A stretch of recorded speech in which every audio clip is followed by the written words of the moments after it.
So Jehovah's Witnesses had their 2018 annual meeting the other day, and they made some big announcements, not least of which is that they released a new book. And in this new book, they came up with what's called New Light. That means they're changing core doctrine. According to them, Jehovah is revealing new understanding to the governing body, who's then passing the information down to all other Jehovah's Witnesses through their propaganda. I mean literature. They had some pretty big changes in the book, and I'm actually reading through the book cover to cover on my podcast channel. So if you're interested in listening to me read through and dissect the new book, follow the podcast. You can click the card in the corner to check it out on YouTube. It's also on iTunes and SoundCloud, and possibly soon to be some other places. But I was reading through the book the other night and noticed that there were a lot of obscure terms that aren't really used by people outside of Jehovah's Witnesses very often. So I think it's time I added some context to these terms. Let's get into it.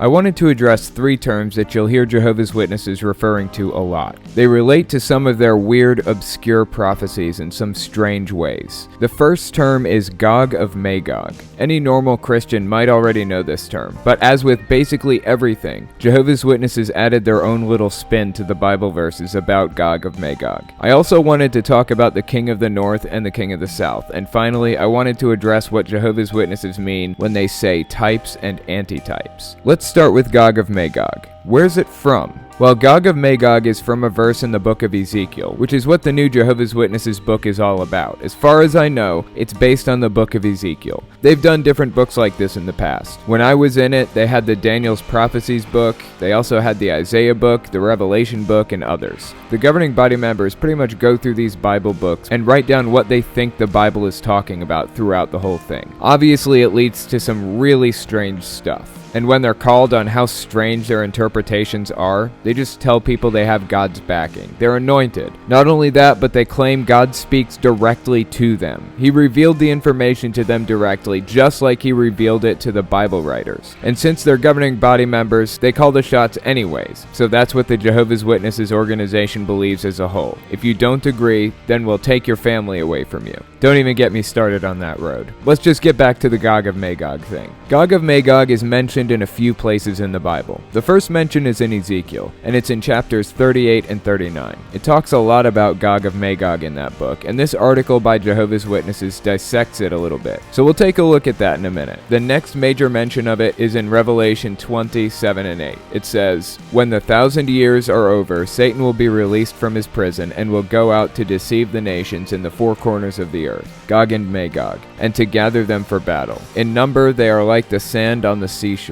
Okay, that one's kind of confusing. Not really sure what it's talking about there, but whatever. Maybe it's something you had to be there to get. On the Jehovah's Witnesses website, there's a section entitled, "Who is Gog of Magog?" mentioned in the book of Ezekiel. Here's the first paragraph from that article. It says, "For a number of years, our publications have explained that Gog of Magog is the name given to Satan the devil after his ouster from heaven." Oddly worded. Whatever. Then it says, "This explanation was based on the fact that the book of Revelation identifies Satan the devil as the leader of the worldwide attack on God's people. So it was thought that Gog must be another prophetic name for Satan. However, that explanation raised some important questions. Why so? Consider this. When referring to the time that Gog is defeated, Jehovah says regarding Gog, 'I will give you as food to all kinds of birds of prey and the wild beasts of the field.' Then Jehovah adds, 'On that day I will give Gog a burial place there in Israel. That is where they will bury Gog and all his hordes.' But how could a spirit creature be eaten by birds of prey and the wild beasts of the field? How could Satan be given a burial place on earth? The Bible clearly shows that Satan will be abyssed for 1,000 years, not eaten or buried." Okay, so in this part they're talking about the prophecy and what it means, and why it apparently couldn't be talking about Satan. But notice how they're trying to fit it around their already existing beliefs. They think there's going to be a 1,000-year period where Satan is released to try to tempt people again after Armageddon. And they also think that these verses are literal. I'm sure lots of regular Christians don't view those verses as literal. Gog is literally going to be buried, according to Jehovah's Witnesses. Here's what the next section says. When we compare all these scriptural references references about the final attack on God's people, it becomes evident that the name Gog of Magog refers not to Satan, but to a coalition of nations. Will this coalition be led by the figurative king of the north? We cannot say with any certainty, but this thought does seem to be in harmony with what Jehovah says about Gog. You will come from your place, from the remotest parts of the north, that's in italics, you and many peoples with you, all of them riding on horses, a great assembly, a vast army. Oh, so they're saying there's a secret meaning hidden in the Bible because it said the word north in that verse. Okay, that makes complete sense. I'm so glad I have Jehovah's Witnesses to point out secret hidden messages in the Bible for me. Here's a paragraph from the very bottom of their article that sums it up pretty nicely. It says, "During the final test at the end of the 1,000 years, those who rebel against Jehovah will manifest the same murderous attitude as Gog of Magog, those nations that attack God's people at the end of the Great Tribulation, and the outcome for both groups will be exactly the same, everlasting death. It seems fitting then that all those rebels at the end of the millennium be called Gog of Magog." They also have a little picture of a timeline here. So Jehovah's Witnesses think what's going to happen is the Great Tribulation will occur, at which point Gog of Magog, aka the governments of the world, will attack Jehovah's Witnesses, and they'll have to hide in bunkers. Then there will be 1,000 years where Satan roams around free to try to convert anybody to his cause. And finally, rebellious humans who Satan succeeds in tempting away from God during that 1,000-year time period will act like Gog of Magog, and will be destroyed forever. That's kind of strange to me. Isn't it a lost cause? Isn't God all-powerful and all-knowing? If the outcome is already foretold, it seems strange that Satan would even bother. I mean, God wrote his plans down in a book and distributed it to every human from here to Texas and back again. You'd think Satan would be smart enough to throw a wrench in God's plans. I hope I got that timeline correct. This whole thing is super convoluted, but I think I got it nailed down. See, this is what you get when you write some book about a superhero and it's unearthed 1,000 years later. I bet we'll have Spider-Man worshippers in 1,000 years. Okay, so that's Gog of Magog, and that's how Jehovah's Witnesses feel about him. But if you notice, I also mentioned the King of the North a minute ago. Who are the King of the North and the King of the South, according to Jehovah's Witnesses? Well, they're talked about in the book of Daniel in reference to the time of the end. Apparently, Daniel was given a vision of what's going to happen in the end, and he's basically told that there's going to be a political struggle between two kings, the King of the North and the King of the South. Some denominations of Christian take this to be literal, but interestingly enough, Jehovah's Witnesses chose to take that, of all things, figuratively. Here's what they say about it, from an article on their website. The expression, time of the end, is also used in association with particular developments in connection with human government. Daniel 11:40 reads, "In the time of the end, the king of the south will engage with the king of the north in a pushing, and against him the king of the north will storm with chariots, and with horsemen, and with many ships. Thereafter the prophecy discusses the actions of the king of the north, and indicates that he will come to his end. Thus, the time of the end here is evidently to be understood as a period culminated by the destruction of the king of the north.